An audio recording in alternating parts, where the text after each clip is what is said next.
Today marks the second anniversary of the summit between South Korean President Moon Jae-in and North Korean leader Kim Jong-un. Seoul's government is commemorating the 2018 meeting with an event at a now defunct railway connecting the two Koreas, which Mr. Moon hopes to restore as part of his push for inter-Korean cooperation.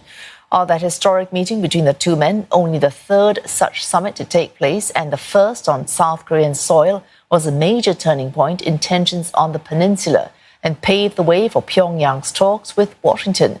But the commemoration comes amidst doubts over the North Korean leader's health and whereabouts. Seoul says Kim Jong-un is, quote, alive and well and has been staying in the resort town of Wonsan for some 2 weeks now. Supporting this claim, US-based think tank 38 North published satellite photographs from the past week showing a train parked at a station reserved for the Kim family in Wonsan. North Korean media has largely stayed mum. It has reported purported statements and messages from the leader, but has not published any photographs of his public activities in nearly 2 weeks. Our senior correspondent Lim Yun-suk with a reaction in Seoul.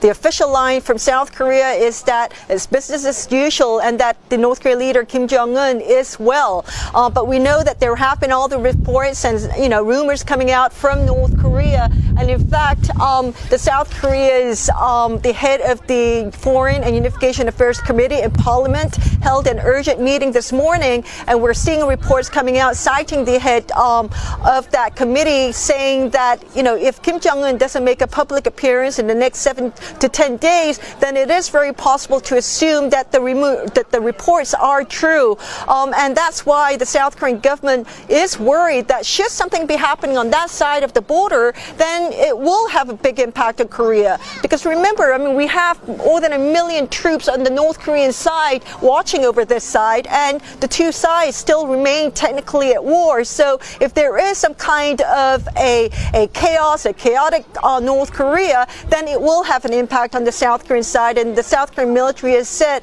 that despite all the rumors and all, that the tension here on the Korean Peninsula remains high because of the recent missile tests by North Korea, and South Korea is keeping a close eye on what's happening on that side, because anything that happens over that side will impact South Korea. And who takes over the North Korean regime if something happens to North Korean leader Kim Jong-un is also something that the experts here in the South Korean government is probably eyeing very closely, because many here are asking that, if something is wrong with the North Korean leader Kim Jong-un, who will be taking over? Will it be the North Korean leader's sister Kim Yo-jong, or as some experts and analysts here have said, that it could be the uncle of Kim Jong-un, the half-brother of Kim Jong-il, who's the father of Kim Jong-un?